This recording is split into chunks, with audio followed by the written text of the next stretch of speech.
Hello and greetings, everybody, and welcome back to the World Championship Series. This is the Europe Premier League, and we are past the halfway mark now. Kalaris in the Premier League, how you doing? Not too bad, not too bad. Been laddering a lot as of late. Been enjoying it a lot.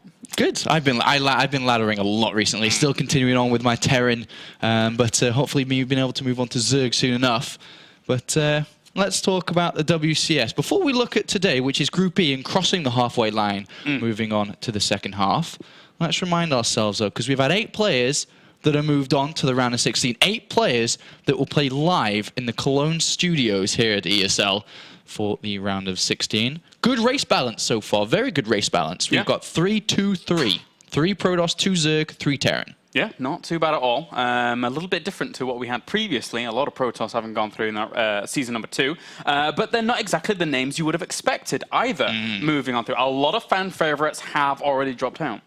That's right, a lot of fan favorites dropping out, and not the players you would have expected, of course, hence fan favorites. Naniwa, Teal, MVP, and then yesterday just put the icing on the cake, really, when it comes to knocking fan favorites out. Lucifron and Grubby, both players within that group were expected to make their way through, and they didn't. But that's obviously the losers. But the players that have made their way through, let's just highlight the players that we didn't really expect to be in the round of 16.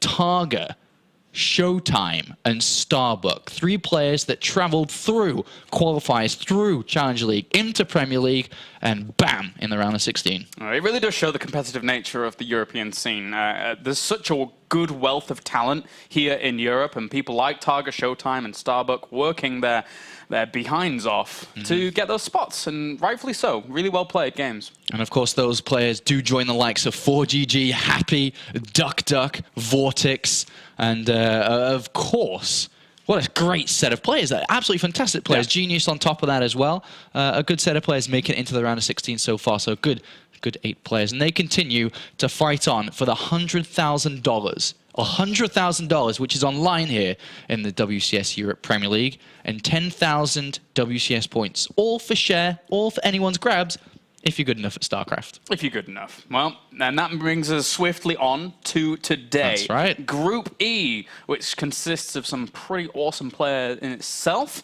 as we have Welmu, Slivko, Thorzane, and BlinG here at the very end, looking to battle it out for those 2 round 16 spots. Yeah, I'd say this group overall isn't one of the strongest groups because it hasn't got the big name superpower players in it, but it's still a very competitive group of 4 really strong contenders that could move on to the round of 16 and hopefully further if they play well. And of course, starting on the left-hand side, we have the Finnish #1, I'd like to say now, by far the #1 in Finland. Yeah. He's been performing super well, and he came from rock bottom. We talked about that a lot last season, playing in Challenger, before that, qualifiers for Challenger, into Premier League, and nobody really thought that Welmu was going to get to where he was last season, and what a performance he gave. Yeah, certainly so. Actually doing extremely well through the group stages, beating people like Baby Knight, Rhett, beating Stefano, and was the only player to take a series off the champion Duck in the offline portion of it. Dmaga did beat him as well, but it's more the offline portion that was the most important there. So Welmu is a very strong contender, and looking at this group, I would say definitely the favorite. Definitely one of, well, I'd say the favorite too. I will agree with you. He is the favorite. He showed excellent PvP last season, taking maps away from Rain, from MC, coming close to beating MC as well. Yeah. Very, very close. And we'll see how well he can do because he represented Europe. Can he repeat that? Because we haven't really seen that too much in the WCS Europe Premier League, have we? No. One player that has repeated the same level time after time after time is Slivko. Round of 32 in Season 1, round of 32 in Season 2, and round of 32 right now, right here. He needs to get past this barrier. Yeah, he really does. Slivko was one of those very strong Zergs in Wings of Liberty. Arguably before even the Infestor patch came along, we saw him performing Intel Extreme Masters and placed very highly. But his kind of more kind of turtley style hasn't really projected well in Heart of the Swarm. Yep. It's because there's just so much more opportunity for people earlier on to pile on that pressure. So that's why he crumbled a little bit. But now, you know, he's slowly getting his bearings in Heart of the Swarm. He keeps coming back into Premier. There's a reason he keeps coming back, because he keeps winning. He keeps winning. Yeah. But I remember the glory days for Slivko, I mean, roughly a year ago in Wings of Liberty, not Heart of the Swarm, top 8.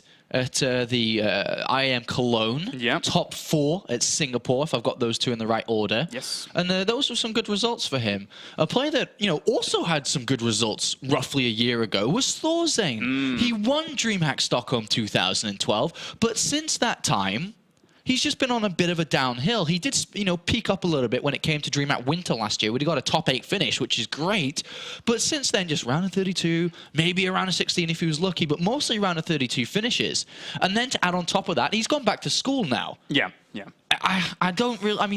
Thorzane is the only Swedish player left. For Sweden not to be represented in the round of 16 is a little bit weird for me. Yeah, it certainly would be. We don't even have sort of in the Premier League anymore, with Naniwa already going out. Thorzane is their last hope. And you're right, not having a Swede there would be a little bit strange. But then we have a country that's been, I would say, very, very little represented across WCS Premier thus far. Across StarCraft altogether. Let's just cut to the chase here. Most of us are casters. And yeah, it's BlinG, Mr. Samayan K coming in here, sitting at 130th place in WCS ranking. And him and DeMuslim are really the only hopes for Britain, as it were. And we're going to see what he brings to the table. He qualified through quite a nice run, having beaten Rhett and Bunny during his qualification process in Challenger. But now he's facing off against a few big dogs. Well, let's see. No bias here if the UK player can do well. Let's have a look who's playing who and how the bracket works, though. Of course, just to remind you if you didn't know already. Yeah, our second match will be Slivko versus Thorzane. We'll be starting things with Welmu versus BlinG. So Finland versus Britain. And yeah, as always, dual tournament format here, guys. So winners will play winners to advance on for that first round of 16 spot. And then down in the lower bracket, we have losers playing off against one another to then advance forwards to that final match to determine who gets that second round of 16 spot. 2 slots open to make it to the round of 16. 4 players that are closely knit together here. Which 2 are going to make it out? And that kind of leads us to the first game of the evening here, which is going to be a Protoss mirror, as you mentioned, between Great Britain, God Save the Queen, and of course Finland, which in the likes of Welmu and BlinG here. I'm a little bit torn in this matchup, actually, now that I look at it. A little bit torn. Welmu, we mentioned it just briefly. He displayed some excellent, and I'd like to maybe go as far as being definitely top 3 Protoss versus Protoss player in Europe. Oh, yeah. He's absolutely phenomenal when it comes to this matchup, and he really showed that last season. He beat Duck, as mentioned. He went through a lot of other Protoss players too, and was very close to being able to beat MC and took a map away from range. Just excellent play from him.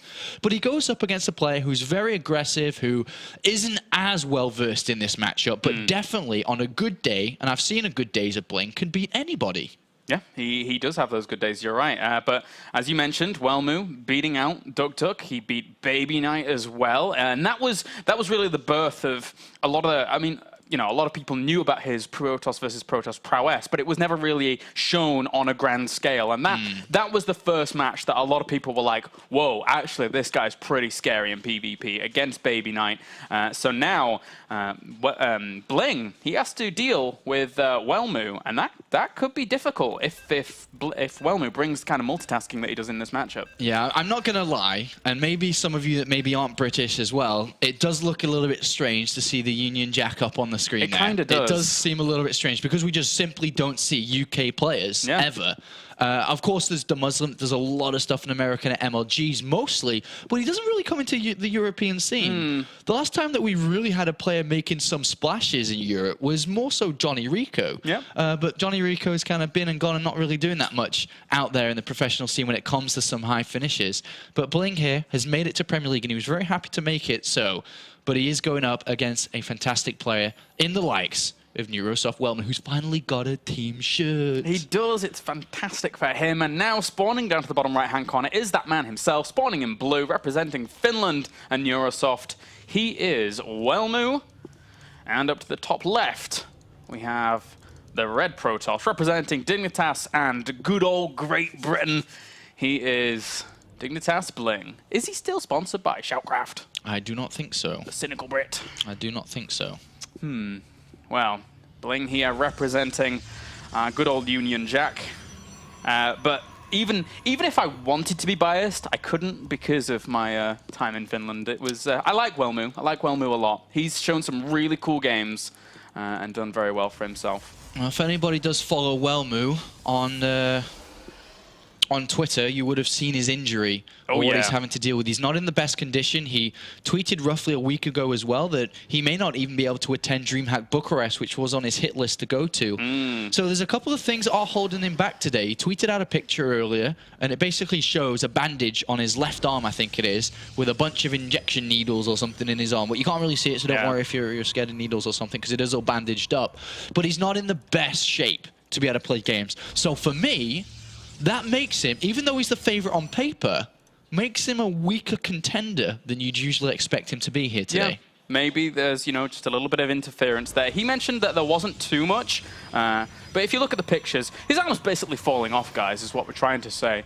But, you know, whilst this build is getting going, we should give a big shout out to our lovely sponsors, Roccat here.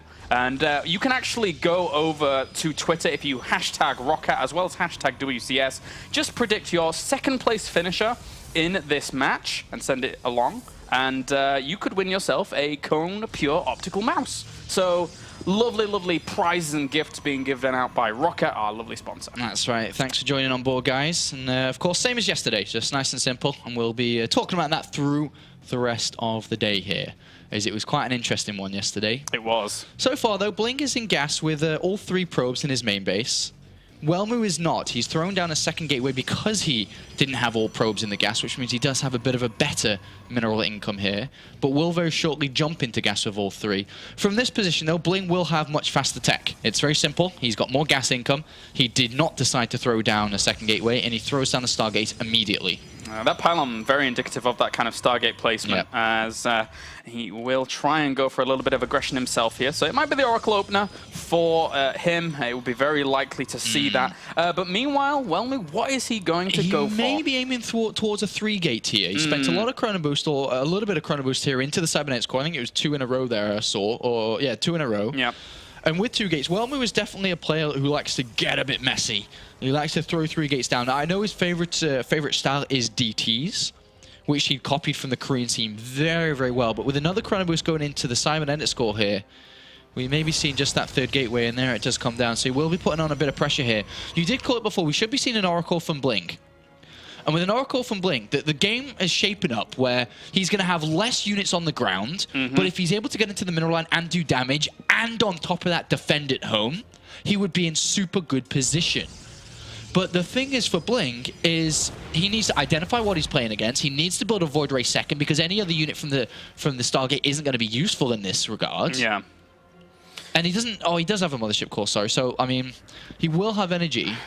At the same time, you know, Welmu kind of knows what his opponent was up to in terms of the expansion, or the attempt at an expansion here. BlinG was trying to go for that very fast, but the Stalker didn't spot that probe going down BlinG's going to expand. Yeah. I think he's in a bit of trouble here right now, because that's not helping him, clearly, because his opponent's got 3 gateways. His Stalker's already caught on the ramp here, and he's going to get time warped. Oh, he doesn't have a sentry as well, so he's going to get completely up this ramp. He could actually bring a probe along if he wanted to and try and get up there. But I mean, BlinG's just in trouble. He's going to have to use Photon Overcharge here, which he obviously doesn't want to use it too early. It will push these units back for now. But he needs a Void Ray. Like, a Void Ray is really good in this position. But the Oracle, how much damage can that do on the other side? Because remember, that was the kind of the thing that could still set him up decently. Yeah, and this will buy him a time with the Photon Overcharge at the back, and it buys the time for the Oracle to do some damage whilst Welmu is held back. The probes are dying off. One pylon to rule them all. Uh-oh. Oh, dear me. That's a really bad spot here. He wanted an Immortal out as quickly as he possibly could to deal with this, but now he has not very many units. He's trying to get a Void Ray out. The Oracle got 14 kills, so some way this Void Ray can do damage, but the problem is, with the amount of Stalkers that Welmu has, he could just kill the Void Ray. Yeah. There's nothing protecting the Void Ray. He will have to use probes if he can't get units out. And Pylon's trying to going up here again to power all of these buildings, and he does get that going, but the Void Ray does die off with only 1 Stalker dying to it. Not much firepower here as BlinG has to pull all the probes off once again. Yeah. And Welmu reinforcing. He should have probably pulled probes to help with the Void Ray. If they were together as one, maybe it would have been a better of a shot for him. But he's always going to be in a bad position here. Oh, army supply 14 to 5 right now, just trying to get out a few Stalkers where he can. But 6 Stalkers and a Mothership core to deal with this. He's going to kill off a lot of probes himself. Yeah, and this is obviously not looking very good for BlinG here. There's too many Stalkers, and Welmu should be able to pick up game number 1. I really think that BlinG's build was catered towards a more DT opening style, which we see from Welmu a lot. GG. And it didn't work out so well for him here, and Welmu will take map number 1. But I think that what Because remember, if we just look in that game, well, sorry, BlinG didn't scout at all. No. Properly. Like, he was just like, I'm going to go Oracle, I'm going to get 3 gateways and a robo behind it. So it seemed to me like he wanted to go Oracle, because if you're going to go DTs, that's a lot of gas that you save around. It's not BlinG, it's not Stalkers. And if he'd got a lot of damage done, and then been able to get out an Observer and defend, and then start to use the 3 gateways and Void Rays, he would have been in good shape. But I think he gambled a little bit on what he was hoping Welmu to do. Yeah. And very simply, 3 gateways just trounced what he had, especially when he lost that Stalker with the Time Warp. And I think you can't take those gambles against Welmu, because Welmu is the kind of guy that will open up aggressively. Yes, he likes his macro games in PvP, but there are a lot of aggressive openers that Welmu does go for. And I feel that the 3 gateway play from Welmu is feeling out his opponent a little bit. You know, it's the build to just kind of do whatever you want with. And yes, you'll poke up there. You'll see he saw the probe trying to go for the expansion before it was even going down the second time. So he knew what his opponent was up to at the very front. And that means, you know, having 400 minerals banked up from that point, you know that they're not really doing too much behind it. I mean, in Protoss versus Protoss, there's a lot of builds that work and don't work versus other builds and how they react to each other. 3 gateway openings are probably the most... It's one of the most stable builds because it has a lot of green ticks next to your opponent's builds. For example, if you go 3 gateways, you're going to be pretty good against any fast Nexus, 1 gate, because you can pressure it early on and then get your own behind it. You're good versus any 1 gate tech, which we saw from BlinG, whether it be BlinG, DTs, Stargate, or Robo, even though Robo is not likely going to happen. But then it becomes a little bit weaker against certain builds like 2 gateways into tech, because sometimes you have enough to defend with a Mothership Core to have tech, and then to counterattack with the tech that you've had behind 2 gateways. So there are different advantages and disadvantages towards the build. I think if we just weigh them up and we say 1 player went 3 gate, 1 player went 1 gate tech, you're always going to give the advantage to the player who went 3 gateways. And now we'll go on to game number 2. Derelict Watcher will be our map. These guys combating with one another for colors. They were purple, they were green, they were yellow, they're now red and blue. So now BlinG, a little bit down and out. I think, you know, Welmu, he could go for his DTs here. Yeah, I think that's what he may go for here. But if BlinG, you know, is thinking all in the same thought process and he tries to do something against it and that doesn't happen, then it's just a quick 2-0. In StarCraft, you should never, ever enter unless you're 100% certain on how your opponent's going to play to try to, you know, counter them. Yep. Which is why a lot of StarCraft 2 players, even though we do see a lot of preparation in longer games, some players opt out from that. I've asked a lot of pro players in the past, do you know how he plays and have you studied him? He goes, well, I kind of know his style, but I haven't looked, you know, specifically on builds. And I say, why? And they answer very simply saying, well, if I, you know, try to blind counter and he doesn't go for that, what I've seen him do, then I'm just in a bad position. I'll probably lose the game, which is what game 1 felt a lot like. Yeah. And, well, we'll see what BlinG has to bring to the table here in game number 2. I would like to see BlinG do well here. I would like to see a game number 3. After game 1 being so short, we've had quite a few short nights here at WCSEU as of late. Yeah, the last couple actually. That's 2 or 3 nights in a row been quite short. So I want a longer night, bring you guys more StarCraft action. 3 maps is always nice. But the countdown's finished as we load up into Derelict Watcher. But Welmu, being the PvP master that he is in Europe, could quite easily take this 2-0. Yeah, I think so. And he just understands this matchup very, very well. He said it's his favorite matchup. He said it's his best matchup. And, well, if map 1 is anything to go by, then it continues to be so. As we have spawning up to the top right-hand corner, our blue Protoss representing Finland and Neurosoft. It is Welmu. And down to the bottom left-hand corner, our red Protoss representing Dignitas and Great Britain is BlinG. Typical English name here, BlinG. Yeah, it's too true. Typical, right? Yeah. He would have enjoyed our conversation yesterday, actually, I imagine. Although he's in England all the time, so he gets to sample all of this. He does live in England. Lives in Cornwall, if I'm not mistaken. Yeah, unlucky for him, really, to be honest with you. But I bet he's a chip and gravy nerd. Oh, that's actually, I like that choice. I like that choice. You know, you tell that to a foreigner and they're like, what? Are you kidding? But it's good, man. Canada, if I'm not mistaken, I know there's a Canadian in the room. Is there? They do chips, gravy, and cheese. Cheese curls. Curds? Curds. Curds. Right. What's curds? Cheese curd. Is that like lemon curd? I don't know, mate. Sorry, but it sounds cheesy. Whatever it is. I think that could work. Just I don't know what cheese curds are, but with cheese. I guess it's just like melted cheese in it, or something like that. Cheesy chips are good. Cheesy chips. Not bad. You cheese chip man. Yeah, not bad. I do like them. Cheese chips good. All right, so BlinG is going to open up with 2 gases here at the same time, compared to Welmu, who got 1 and then just 1 a little bit later. Not too much of a difference. Actually, I mean, for the naked eye, it's pretty much the same. There's not too much difference here at all. Yeah. And, well, we'll see how these guys want to get going. See how many gases they put on each of these. Pylon down to the bottom here for BlinG. It serves multiple purposes. He can hide a little bit of tech down there, or he can actually block off, warp prism harassment that would come in if those zealots are going to get warped in later. So maybe BlinG wants to take this a little bit longer, but it's BlinG. He normally plays very aggressive in this matchup. Across all matchups, actually, now that I think about it. Yeah, I actually remember BlinG when he used to play a long, long time ago. I even played against him a couple of times. Was very 6, 7, 8 gateway type of player. Yeah. That was basically BlinG, and it was for a very, very long time. He's in gas with all 3 again. So with his build, he is going to just 1-gate tech again. I'd be surprised if he tried to expand, because you can, with the same setup he has, get the Sentry and Mothership Core at the same time, and then just fall back on an expansion, very gas-heavy expansion. But it should be just 1-gate tech from what I can see from him here. But Welmu, on the other hand, is exactly the same. 2 gateways, and then depending on where he spends his Chrono Boost, with the first one going into a Sentry, we may see something a little bit different from him here. He may go 2-gate expansion himself. He may do, you're right. And BlinG, though, he goes over and he sees that his opponent, this is the already change, the fact that he actually is scouting this game. But not only that, but he sees the 2 gateways as well. Has to leave because he's fearful that a Stalker might come out and kill him. So that puts him in a bit of an odd spot, because Welmu's not doing the same as he did previously. It looks like Welmu may go for an expansion here. The way that he spent all his Chrono Boost already away from the Cybernetics core. But we'll see. We'll see if he wants to try that. On the other hand, BlinG has decided to go for a Stargate again, probably expecting what we thought that could happen from Welmu, was that he did go along the lines of Twilight Council again, which is his favorite tech choice. And BlinG is just saying, all right, same again. Oracle, 3 gateways. Robo will follow this down quite soon. But Welmu right now is in a position where he's got, nothing really. He must be expanding from this position. Another Sentry's been queued up. It's going to be an expansion, so 2-gate Expo is expected here versus 1-gate Stargate with 3 gateways behind it in total.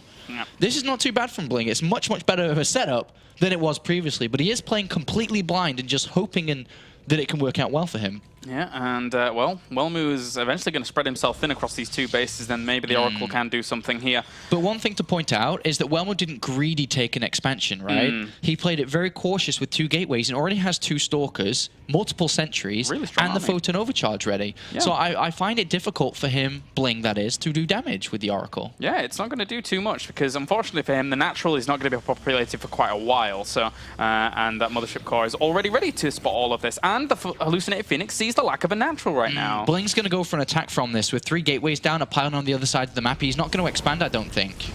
Focuses down 1 probe and gets right on out of there. That Oracle has to. But again, Welmu sees everything that's going on from his opponent right now. He didn't see those Stalkers warping in, and he doesn't see the pylon down to the south. But that's a Photon Overcharge that has been used in the main Nexus and will not help the Natural. So BlinG's going to go for an attack. Will most likely expand behind it here. But he's going to try and put some pressure on. But with 3 Sentries with so much energy already, he can just force field and cut this army up in whatever size he wants to. Yeah, he certainly has the opportunity to do that. He will have 2 force fields on both of those Sentries, with a 5th on the one that already used the Photon Overcharge, the Hallucination. And counter Stalkers are coming in, Zealots are coming in as well here for Welmu, so he feels really comfortable. And he killed the Oracle. Yeah, this is a great setup from Welmu. He was expecting BlinG to be on the other side of the map to pressure a little bit because his Nexus was so late in this regard, and now he's moved across with 2 Zealots. They are going to pull back. Does push it back. He could have walked into the main base, but of course there was a Sentry and Zealot just been warped in. But right now, we do see a commanding lead for Welmu, who went up to 4 gateways just in case there was pressure. Or, no, 3 gateways, sorry. And there's his favored tech structure. Oh, yeah. He loves that Dark Shrine. And we'll most likely see a Robo to follow this soon, just for a Warp Prism. He loves his Warp Prism DTs. Yeah, but at the same time, BlinG also needs to accommodate for this. He's getting Void Rays. He's adding on extra gateways. He needs a Robo himself. BlinG has just been kind of countered. Everything he does is just wrong, it seems, because the Void Rays have been revealed, and another Void Ray in the production tab, or at least on the Stargate, and 2 more gateways has been revealed as well. So BlinG's gone up to 5 gateways with double Void Rays, so he seems to be aiming towards an attack because the longer the game goes on, the more Archons will come in, which means the weaker Void Rays will be. So it just looks kind of weak from him in this position, and what we'll see from Welmu, I expect, is to DT drop behind this and defend against an attack that comes on the other side of the map. And there's still no Robo. He's going to have to start an Oracle for some vision or anything to deal with these Dark Templars. So this is going to be really, really hard for BlinG to actually hold off any damage. Yeah. I mean, right now, Welmu's going to take guesses on the natural and can use the Dark Shrine to build Archons for himself here. I mean, a couple of DTs to harass, a couple of Archons to defend if he... I mean, he's got the gas to do so. And BlinG stopped his pro production, so here comes the attack from the UK man, as well as the DTs that make their way across, and he's in a bunch of trouble. He's, like you said, no detection. He could just round A DT can defend. Yeah, you know, exactly. Like a DT can defend in this position. Welmu just outclassing his opponent. And he hasn't even seen the blur just yet. Now he knows that it's going on as those DTs do start going to work on these mineral lines. He has no detection whatsoever. One of those pylons is sandwiched in, so he can crank that Oracle out very quickly here with a Chrono Boost. And they will be able to get that out, but will it be in time? I don't think so. 13 workers have already died off here, Apollo. Yeah, this is not good at all. And a couple of cannons are coming in. 3 DTs to defend against this. Sentries to cut up the army size. Force fields go down. He's going to shred up quite a few of these units very quickly. The Void Rays are going to get focused down as well. He knows that that is the absolutely pivotal point of this game. If those Void Rays would survive, then maybe they would scramble BlinG back into this game. But now, you know, Welmu just takes a massive lead. Takes a big, big lead in this game, and will continue to do so with a lot of gateways down. He's never going to really, get broken. And 2-0, fast 2-0 here coming out from Welmu. I think that was the fastest series we've had thus far this season, actually. That was very dominant, let's just say. Yeah. So, Welmu doing well. And now he plays against either Slivko or Thorzane in the next round to see who advances on to the round of 16 in first place. And BlinG, he's going to have to battle his way back through another 2 series. That's right, so he drops down to the losers match, unfortunately, which is a difficult position to come back from. But just like yesterday, if BlinG was to, follow in the footsteps of Starbuck, who dropped into the loser series after a very fast series against Lucifron to start the night off, was able to come through 2 massive favorites. So all is not lost yet for BlinG. But Welmu, as expected, who has a target around his head, of course, because he's a favorite, and he did represent Europe in the Season 2 finals, moves on to the winners match. With his little injury, he seems to be on point, on form in his best matchup, but now he has to go into either against Terran or against Zerg, where against Zergs we've seen him be very aggressive, and against Terrans he likes to prolong it out a little bit longer. But anyway, guys, that does it for our first series. Join us after the break when we shall have Thorzane and Slivko matching off against one another to see who advances on to the winners match.